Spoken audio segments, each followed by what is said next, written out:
1월 13일 월요일, 오늘 10% 이상 급등한 종목과 그 이유에 대해서 알아보겠습니다. 오늘 장은 오후 4시 키움증권 기준으로 코스피 지수는 1.04% 하락한 2489.56포인트로 마감했습니다. 외국인은 매도, 기관은 매수로 임한 가운데 개인은 매수로 대응했네요. 오늘 코스피 거래 대금은 8조 원입니다. 한편 코스닥 지수는 1.35% 하락한 708.21포인트로 마감했습니다. 외국인과 기관은 매도로 임한 가운데 개인은 매수로 대응했네요. 오늘 코스닥 거래 대금은 5조 원입니다. 그럼 본격적으로 오늘의 급등 종목들을 살펴볼게요. 오늘 10% 이상 급등한 종목은 총 23종목으로 코스피에서는 7종목, 코스닥에서는 16종목이 나왔습니다.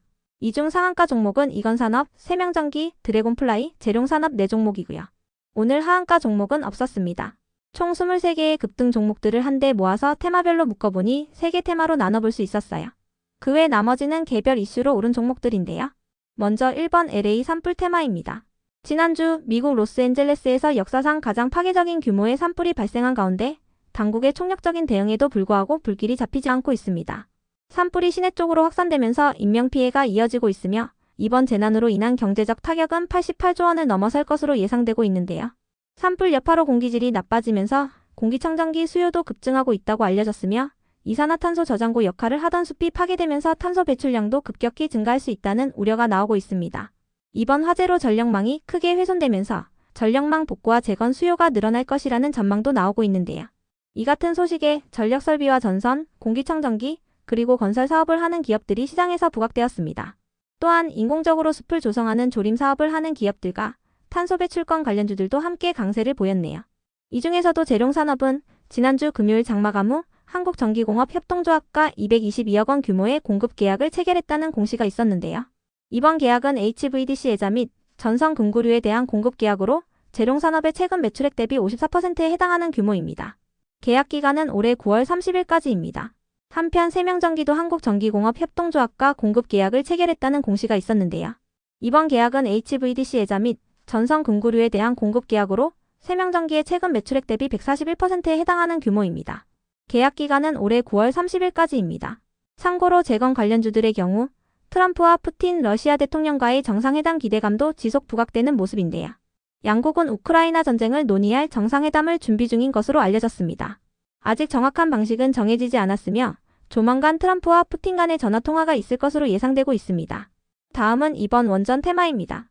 한국과 미국 정부가 세계 원전 시장 공동 진출을 위한 원자력 수출 협약을 맺었다고 전해지면서 원전 관련주들의 상승세가 이어지고 있습니다.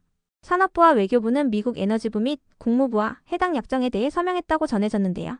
이는 작년 11월에 잠정 합의를 맺은 지 2달 만에 맺어진 협약입니다. 이번 협약을 통해 협상 막바지에 이른 한수원과 웨스팅하우스의 지식재산권 분쟁도 합의에 이를 것으로 기대되고 있는데요.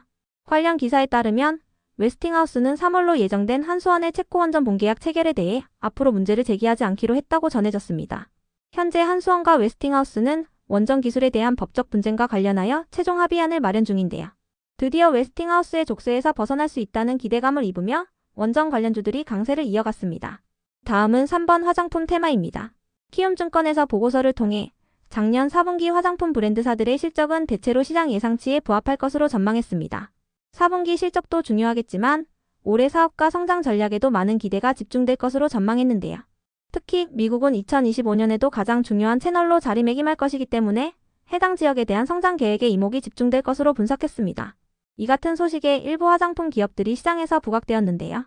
다만 화장품 기업들의 주가는 다소 엇갈리는 모습이 나왔으니 참고해주세요. 이 중에서도 이노진은 국채과제 사업 지원으로 개발된 볼빅 미토코리아 탈모 샴푸가 인체 적용 시험에서 유의미한 결과를 얻었다는 소식이 있었는데요. 해당 샴푸는 모발 탈락 평가에서 탈락수 값이 57%나 감소되는 결과를 보였다고 전해졌습니다. 이와 관련하여 이노진의 이강훈 대표는 국내는 물론 글로벌 시장 진출을 위해 최선을 다할 것이라고 밝혔습니다. 그 외 나머지는 개별 이슈로 오른 종목들인데요. 먼저 드래곤플라이가 상한가를 갈 만한 호재는 파악되지 않았습니다. 다만 드래곤플라이는 최근 최대주주 변경을 수반하는 주식 담보 제공 계약을 체결했다는 공시가 올라온 바 있는데요. 해당 소식에 경영권 변동 가능성이 부각되며 강세를 보였다는 내용의 기사가 있었으니 참고해주세요. 이어서 TNL을 비롯한 의료기기 및 미용기기 관련주들이 상승했습니다. 다울투자증권에서 보고서를 통해 실적 감소와 성장률 둔화에 대한 의구심으로 최근 의료기기 업종의 주가 하락이 있었지만 올해에도 견조한 성장세를 중심으로 높은 주가 상승을 시현할 것으로 전망했기 때문인데요. 우호적인 환율 또한 실적 성장에 기여할 것으로 전망했습니다. 이 같은 분석에 TNL을 비롯한 의료기기 및 미용기기 관련주들이 상승세를 보였습니다. 다음으로 하이젠 RNM을 비롯한 로봇 관련주 일부가 상승세를 이어갔습니다. SK그룹이 엔비디아와 로봇 분야에서도 협업을 이어갈 것이라는 기대감과 현대차그룹이 엔비디아와 전략적 파트너십을 맺었다는 소식이 지속 호재로 작용되는 모습인데요. 현대차그룹은 엔비디아의 로보틱스 플랫폼인 아이작을 통해 AI 기반의 로봇을 개발하고 로봇 학습에 필요한 가상환경 구축을 위해서도 협력할 계획이라고 밝혔습니다. 이 같은 소식들이 지속 호재로 작용되며 로봇 관련주 일부가 상승세를 이어갔습니다. 이어서 대형 포장의 급등 이유는 파악되지 않았는데요. 일각에서는 여당의 대권 후보 1위로 김문수 고용노동부 장관이 떠오르고 있다고 전해지면서 대형 포장이 관련주로 부각되었다고 분석했으니 참고해주세요. 한편 율촌화학의 급등 이유는 파악되지 않았습니다. 이어서 KPS가 상승했는데요. 스터닝 밸류 리서치에서 KPS에 대해 HLB 성공 신화로 꼽히는 김성철 전 대표가 KPS를 인수한 이후 올해 본격적인 바이오 사업 시너지에 주목해야 한다고 밝혔기 때문이에요. 김 대표는 네 번째 신약 후보물질로 엽산 수용체 알파만을 표적하는 난소암 표적 항암제인 이데트렉세드를 추진할 예정이라고 하는데요. 이 같은 분석에 김성철 대표가 주요 주주로 있는 KPS가 강세를 보였습니다. 끝으로 K바이오의 급등 이유는 파악되지 않았는데요. K바이오는 최근 중국과 미국에서 인체 메타뉴모 바이러스가 확산됨에 따라 관련주로 부각되며 강세를 보였던 종목입니다. 해당 바이러스의 유행으로 제2의 코로나가 일어날 수 있다는 우려가 확산되자 중국 측은 해당 바이러스가 신종 바이러스가 아니라고 밝혔으며 독감 유행 정도도 작년보다 걱정할 수준은 아니라고 강조했는데요. 이 같은 소식에 오늘 K바이오를 제외한 대부분의 코로나 관련주들은 하락세를 보였으니 참고해주세요. 그럼 오늘의 거래량과 거래대금 상위 종목들을 시장별로 살펴보고 마칠게요. 먼저 코스피 시장에서 거래량 상위를 기록한 종목을 살펴보겠습니다. 1위가 대원전선, 2위는 대형포장, 3위는 삼부토건, 4위는 일신석재, 5위는 삼성전자, 6위는 범양건영, 7위는 한솔홈데코, 8위는 그린케미칼, 9위는 흥하해운, 10위는 삼성중공업입니다. 이 중 10% 이상 상승한 종목은 대원전선, 대형포장, 그린케미칼입니다. 각각 전력설비 관련주, 김문수 관련주, 탄소중립 관련주입니다. 한편 코스닥 시장에서 거래량 상위를 기록한 종목은 1위가 K바이오, 2위는 KBI메탈, 3위는 현대ADM, 4위는 제일일렉트릭, 5위는 덕신EPC, 6위는 클로봇, 7위는 재룡산업, 8위는 세명전기, 9위는 파라텍, 10위는 K웨더입니다. 이 중 10% 이상 상승한 종목은 K바이오, 제일일렉트릭, 덕신EPC, 재룡산업, 세명전기, K웨더입니다. K바이오는 코로나 관련주이며 제일일렉트릭과 재룡산업, 세명전기는 전력설비 관련주입니다. 덕신EPC는 재건 관련주이며 K웨더는 공기청정 관련주인데요.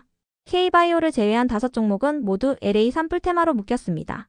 전체적으로 전력설비, 재건, 탄소중립, 공기청정 등 LA 산불 테마로 묶인 종목들이 높은 거래량과 함께 높은 상승률을 보였습니다. 다음으로 코스피 시장에서 거래대금 상위를 기록한 종목을 살펴보겠습니다. 1위가 하이닉스, 2위는 삼성전자, 3위는 대원전선, 4위는 유한양행, 5위는 전진건설로봇, 6위는 하나오션, 7위는 현대차, 8위는 하나에어로스페이스, 9위는 HD현대중공업, 10위는 두산에너빌리티입니다. 이 중 10% 이상 상승한 종목은 전력설비 관련주인 대원전선입니다.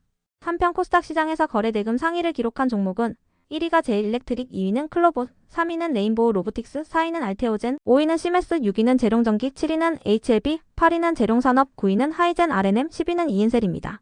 이 중 10% 이상 상승한 종목은 제일일렉트릭, 재룡산업, 하이젠 RNM입니다. 제일일렉트릭과 재룡산업은 전력설비 관련주이며 하이젠 RNM은 로봇 관련주입니다.